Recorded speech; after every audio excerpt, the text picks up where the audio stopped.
काले पत्थर से ही क्यों बनी भगवान राम की मूर्ति? गर्भगृह में स्थापित प्रतिमा की नई तस्वीर आई सामने, कीजिए दर्शन। 51 इंच की ही क्यों प्रतिमा? 41, 21 या 21 इंच क्यों नहीं? 5 साल के बालक की मूर्ति बनाने का भी खुल गया रहस्य। नई और पुरानी मूर्तियों पर भी शुरू हुई सियासत। ऊपर से देखेंगे भगवान तो कहेंगे, ओ इंसान तुम्हारी बुद्धि कहाँ चली गई। ये रामलला की गर्भगृह में स्थापित नई मूर्ति की तस्वीर है। आंखों पर पीली पट्टी बंधी हुई है। हाथ और मूर्ति के ऊपर हिस्से कपड़े से ढके हुए हैं, जबकि काले पत्थर को तराश कर बनाए गए पैरों का हिस्सा नजर आ रहा है। मूर्ति के आसपास हर तरफ काले पत्थर ही दिख रहे हैं, जिसके बाद से हर राम भक्त के मन में ये जानने की इच्छा है कि आखिर काले रंग के पत्थर की ही मूर्ति निर्माण के लिए अरुण योगीराज ने क्यों चुनी। तो इसके पीछे की वजह भी जान लीजिए। फिर ये भी बताते हैं कि 5 साल की बालक की मूर्ति और 51 इंच की ही मूर्ति बनाने का रहस्य क्या है।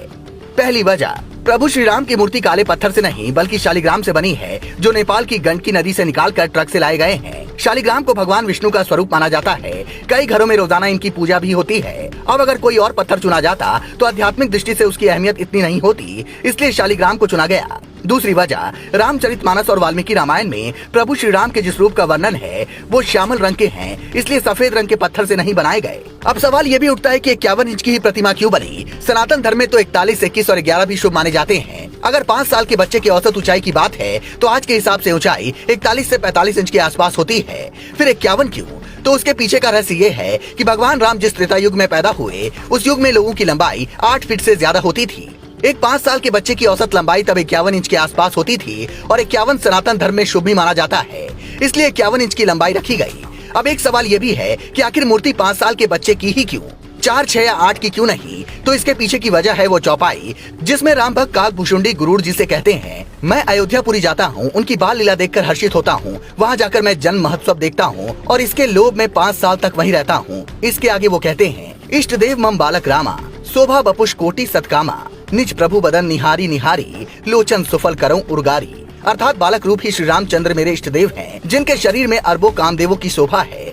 हे गुरुर जी, अपने प्रभु का मुख देख देख कर मैं नेत्रों को सफल करता हूँ। मतलब बड़े से बड़े राम भक्त भी प्रभु श्री राम के 5 साल के बालक वाली वो तस्वीर नहीं भूल पाते।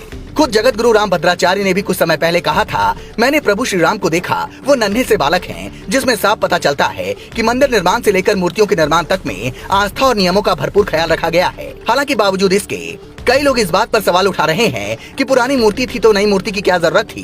कांग्रेस नेता दिग्विजय सिंह ने भी ऐसे ही सवाल उठाए थे, जिसके जवाब में राम मंदिर के मुख्य पुजारी आचार्य सत्येंद्र दास कहते हैं, अभी जिन मूर्तियों की पूजा हो रही है वो आपदा काल में प्रकट हुई बहुत छोटी मूर्तियां हैं। आकार में छोटी होने के कारण जब इन्हें गर्भगृह में स्थापित किया जाएगा तो 20 गज की दूरी से लोग मूर्तियों का दर्शन नहीं कर पाएंगे। इसलिए ट्रस्ट ने यह तय किया है कि मंदिर में पुरानी रामलला की मूर्ति के साथ बड़े आकार की मूर्तियां स्थापित की जाएंगी। जो बड़ी मूर्ति गर्भगृह में लगेगी वो 5 साल के बालक के समान बड़ी होगी, लोग उनके आसानी से दर्शन कर पाएंगे।